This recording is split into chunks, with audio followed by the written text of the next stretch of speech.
And you're still watching Breakfast Central on News Central on this Friday, 3rd of September 2021. Don't forget to follow us on all our social media platforms. We are at News Central TV on Instagram, Facebook, and if you're outside Nigeria, feel free. Check us out on Twitter. Now, let's look at these stories from the front pages this morning. Friday morning papers. We'll start in Nigeria with the Daily Trust to see what they have for us in West Africa, Nigeria. So the story talks about the big one this morning on the Daily Trust. Talks about dilemma in Borno as military releases 565 Boko Haram members. So it's really raised eyebrows. Says that they were released after thorough profiling, according to the DHQ, and also the quotes that was why few surrendered members were released, and profiling is FG's responsibility, said security experts. So over 500 Boko Haram members released. Wow. Okay, also on the front page this morning, talks about the NEDC hands over 1,000 housing units, burn center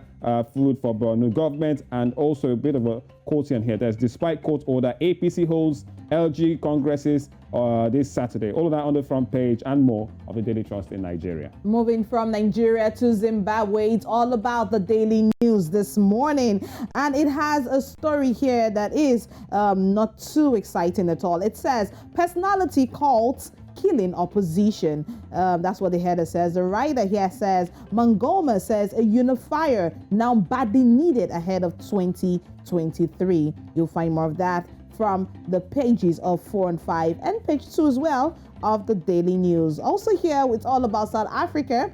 SASDA pushes for Zuma family arrest. You get more on that from page 2 of the Daily News in Zimbabwe. All right, let's go to Namibia in the southern African part, the Namibian Sun this morning to see what they have. A little bit of redaction in a lot of the papers this morning, but big story, all about minister and his wife stage fight back. It says PG grabs SR's pension, says nearly $8 million Namibian dollars worth of pension payouts to the fish rot tainted minister in the country's prosecutor general's side. So more now on the front page. Also at the top there, quite an interesting story, but a sad one still. Says woman guilty of killing baby set free. So it's a court out there in Namibia on Wednesday. Set free murder convicted Martha Indakalaso Kwala, who was charged with killing her newborn baby girl back in 2014. All of that on the front page of the Sun in Namibia. And we move to the Sowetan paper. Quite a very, very sad one here. It's all about the educational sector. How to ruin a good school. That's what the header says, and you can see this picture here. It's a picture of a collapsed fence at one of the junior secondary schools where the killer came through with a knife. Now the writer here says, we uncover wrath at Alexandria School where a pupil was stabbed to death by a teenage schoolmate just this week. Another writer says, workers have gone unpaid for months as school funds unaccounted for. In one incident, 600,000 rand was moved from its bank account in one go. Well, more of this very, very sad story, which is the major story on the Sowetan paper. Go to page 2 for more information. Quite a sad one. Right, so away from the news this morning, let's bring you our top stories right here on Breakfast Central.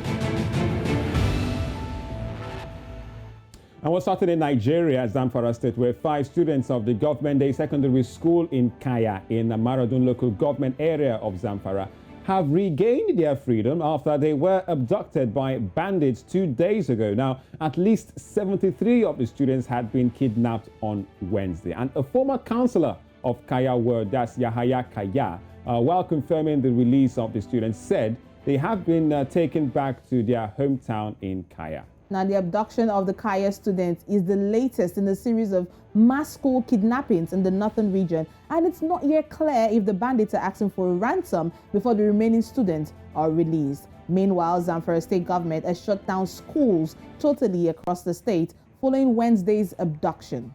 Now, the state government also imposed a 6 p.m. to 6 a.m. curfew on 13 local government areas and an 8 p.m. to 6 a.m. curfew in Gusau, the state capital. Meanwhile, though, residents of the area expressed their views on the measures taken by the government. Because closing market and schools, that cannot solve the problem. Our children are just at home and nothing is happening. The only thing the government needs to do is they have to come together and see how they can solve the problem of insecurity in Nigeria. Because I'm comfortable with the measures they are taking for peace to reign in the state. Because even when there is insecurity, the children can never be focused to learn. So I suggest the school and market should remain shut down, pending when there is peace within the state. All right, so some of the residents in Kaya community sharing their views on the measures taken by the government in tackling the problems of insecurity and abduction, kidnapping widespread in Zamfara. Now, this is the same governor who just sometime last year, he met with the gang leader of some of these bandit groups, and he actually talked to them, gave them money, and even promised the bandits that for every weapon that is being dropped or being released, 2 cows will be given. All these measures and more. Now, even as we speak, in addition to the coffees that has been placed in Zamfara State, he has come out to say anybody who is buying fuel will not buy beyond a certain amount. Now, it says that it's 10,000 naira maximum per person, and all the filling stations in the state should stop selling apart from the ones in the local government area and in the state capital, because from information that has been going around in media, a lot of the people who have been doing these kidnappings usually come with gallons of fuel to burn down those houses, the schools, and the villages where they go to. All right, so how effective will the Governor Bello Matawale, that's the governor of Zamfara State's curfew issued 6 to 6 in some areas and 8 to 6 in another area? How effective will it be is the big question. Well, the big story, 5 abducted Zamfara students regained their freedom back in Kaya after about 73 students were taken on Wednesday. Now, let's move to more stories in Nigeria, all about the Niger Delta. Now, the government yesterday announced that it allocated 6 trillion naira to the Niger Delta Development Commission, that is the popular NDDC, between 2001 and 2009. Now, Minister of Justice of Nigeria, Attorney General of the Federation, that's Abubakar Malami, made the revelation when he got the forensic audit report of the NDDC from his Niger Delta counterpart, Godswill Akpabio. Now, according to him, between 2001 and 2019, the government approved 3.3 trillion naira as the budgetary allocation and 2.4 trillion naira as income from statutory and non-statutory sources, now which brings the total figure of the sum of approximately 6 trillion naira given to the Niger Delta Development Commission alone. Quite startling indeed. That's a lot of money. But now the commissioner noted that the government is particularly concerned with the colossal loss occasioned by uncompleted and unverified development projects in the Niger Delta region, in spite of the huge resources made available to uplift the living standard of the citizens. Now, also in August 2020, the Federal Executive Council, FEC, equally approved 722.3 million naira for the audit, with the payment coming from the presidency. All right, so this is the latest revelation from the AGF, Abubakar Malami, that the NDDC cannot or have not been able to account for 6 trillion whooping naira. Now, let's not forget the saga that happened sometime last year when the acting MD of NDDC was called to answer, to verify his documents and to also come out to tell us why certain monies were missing from the coffers of NDDC. I mean, the video went viral where he went into some form of convulsion and he couldn't, and that's where the line came out off the mic. I mean, that was a saga that happened. It was a big embarrassment. The same, Minister for NDDC, Godswill Akpabio, who's also prepared this report alongside the Malami himself, was also part of that hearing where Ponde, the embattled chairman of NDDC, also had that health feed. So there'll be lots of reactions to these latest comments now from Abubakar Justice Malami, the AGF of Nigeria, saying that the NDDC cannot account for 6 trillion naira.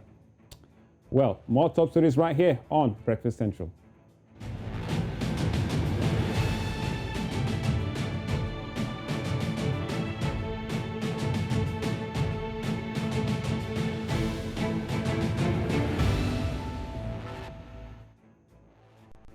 All right, you're still watching Breakfast Central on News Central. Now let's go to Ivory Coast, where more women in the country are signing a petition for a TV show host, that's Bess Dembella, to be given strict punishments after he encouraged a former rapist to demonstrate live on TV how he raped his victims. Now, the TV host handed a mannequin to the guest and asked him to explain in detail, quite shockingly, after which he asked the man to give rape advice to women. Now, News Central's Bernard Akede tells us more on the story.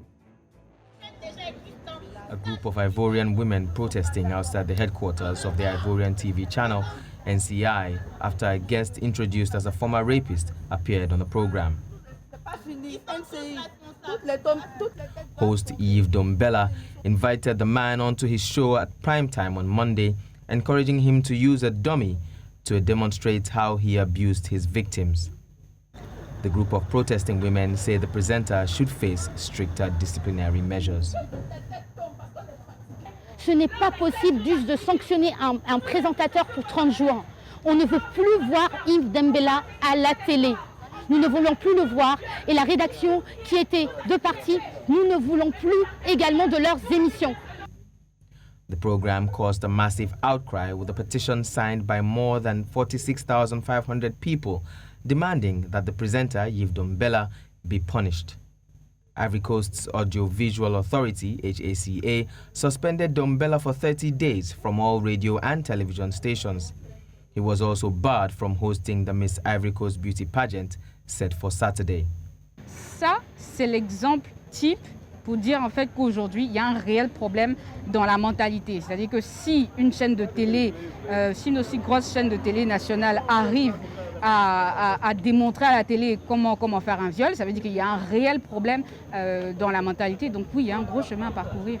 Les associations de défense des droits des femmes, je pense que ces associations-là, on commence à se multiplier et à aider peu à peu, mais je pense que ce n'est pas encore très répandu. Donc oui, il y a des femmes qui n'ont pas d'aide, il y en a qui ont la chance de recevoir de l'aide, mais il y a encore beaucoup de silence et beaucoup de tabous autour du viol en Côte d'Ivoire. The show saw Dombella laughing as he handed a mannequin to his guests, described as a former rapist. Dombella helped him lay the dummy on the ground and asked him to explain in detail how he raped his victims. At the end of the demonstration, the interviewed man was encouraged to give women advice on how to avoid being raped in a segment meant to denounce sexual assault.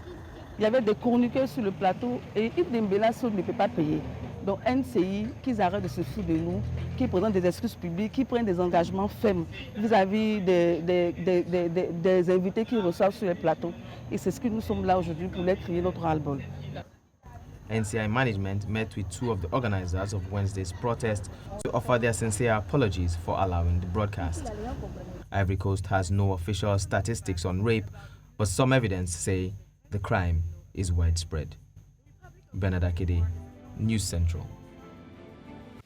Well, the shocking revelations of that broadcaster TV program in Ivory Coast clearly brought consequences even for the presenter himself. Yes, if Dembella actually, and from what we're getting, the information we're getting, an Abidjan court actually suspended the 12-year sentence that he was given, as well as a fine of $3,600 and that he was to pay for that. But a lot of women in Ivory Coast right now are pretty much upset. I mean, clearly from the petition that was signed, this is making a lot of wave in Ivory Coast as we speak. The authorities of the Broadcasting Commission out in Ivory Coast clearly came into huge question marks about how, such was allowed to be broadcast live on TV with a demonstration of rape with an accused rapist and a presenter also aiding for a mannequin. Right, and we're joined right now by one of our correspondents, Joe Hansen, who is to give us more update on the story. Good morning, Joe.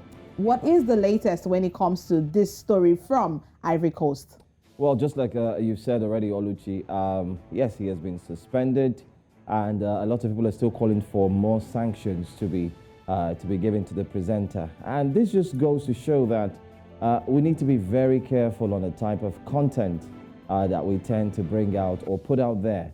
There are some sensitive contents that you decide to show, and it's different from interviewing someone who was once something that he or she wasn't proud of, but going further to say, okay, demonstrate on live TV, it wasn't welcome. So the sanctions, people are still calling for more sanctions, by the way, and they're saying that aside from suspending him on air and telling him to pay a paltry sum, like many have called it, he should also face probably a complete dismissal and more and more sanctions.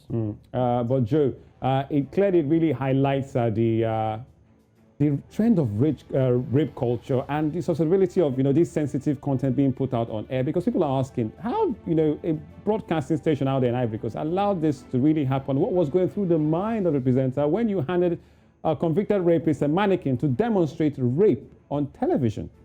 It's quite sad, Lisa. It's very, very sad. And take note that that program was not only watched by the adults, people who were also below a certain age watched it. Now, one of the points that took me aback was the fact that some of the people who watched the show highlighted as a very, very important reason why he should be banned from going back to TV. And the reason is because, one, they said what he did may forever remain on social media, and young ones who have their mobile devices may, or one way or the other, have access to that content. So even the channel itself is being put on a heavy radar right now. But that's what happens when you decide to put a very sensitive content like that. You may just affect not just the adults, but even the generations to come. Right. Okay. Thank you so much, Johansson. We'll be looking closely at this story to know how it ends eventually. But thank you for coming on the program. Thank you. All right. More top stories coming right here on Breakfast Central.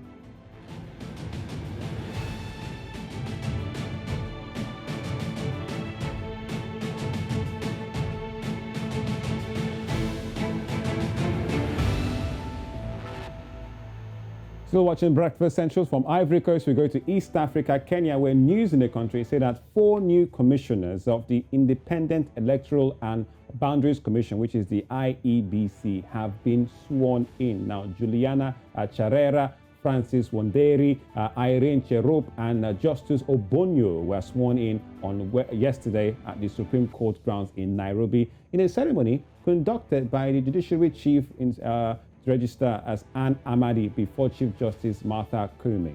Now, the new commissioners are expected to serve a 6-year term. Now, but before now, there was a petition by one of the people there demanding that the swearing in be cancelled, as one of the candidates had contravened the having vied for women's representative in the last general election in the country. Now, we are now joined by East African correspondent, one and only Abdinor Arden. Good morning to you, Abden. He's been following the story to give us this new sworn-in commissioner of the IEBC out there in Kenya. Yes, and I think Abdinol has joined us now. Good morning, Abdinol. Now, tell us what you know of the swearing-in ceremony of the IEBC commissioners. Well, it has been a period that Kenyans were really waiting for after a rigorous interview process involving over 30 candidates, and especially lack of full quorum in the IEBC commissioners, creating a vacuum for a long period. It now opens a new path as the country looks forward to the 2022 general elections.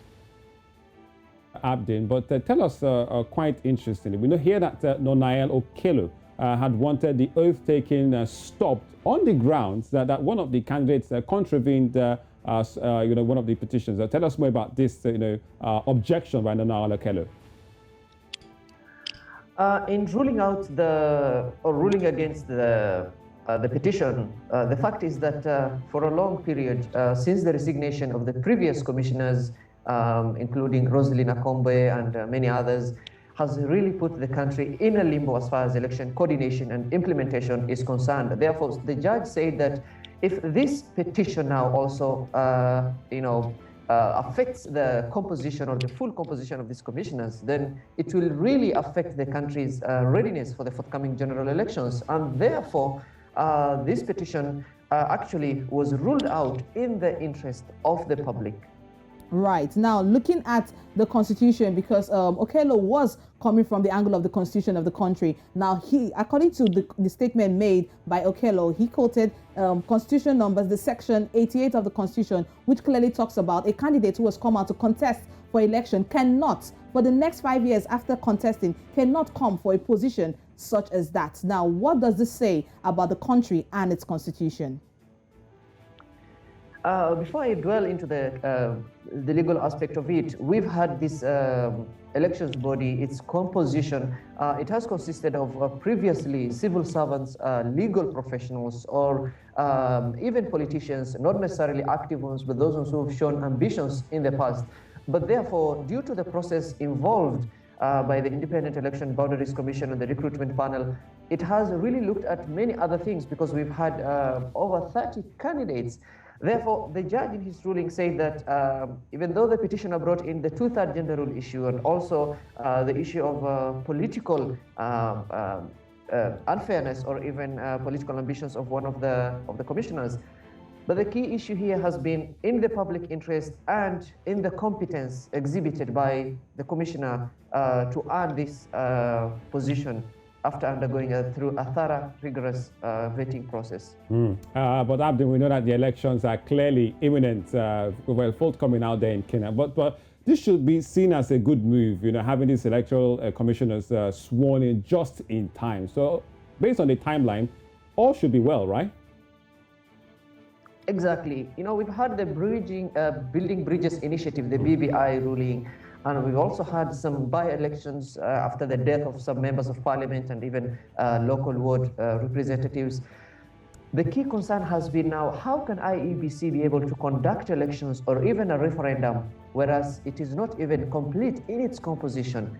Therefore, the swearing in really brought in a huge relief to the country as far as matters the elections are concerned. Even now, the question of the referendum is not being discussed as before due to the recent ruling of the Court of Appeal upholding the decision of the High Court. Therefore, with a few months left to the general elections in 2022, now the IEBC has more time now to prepare on its logistics, on its coordination of the elections, because the chairperson, Wafula Chebukati, said that the IEBC is ready to conduct the elections, but all they are waiting for was the swearing in of the new commissioners and the election planning. And he also ruled out the fears of the postponement of the elections for many reasons, including the COVID-19 pandemic.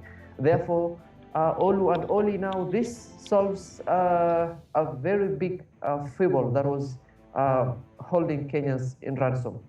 All right, so looks like we're all set for the elections now. We have the commissioner sworn in. Yeah. Good luck to Uhuru, BBI, and Odinga and the likes. Well, thank you so much once again, East African correspondent Abdul Arden.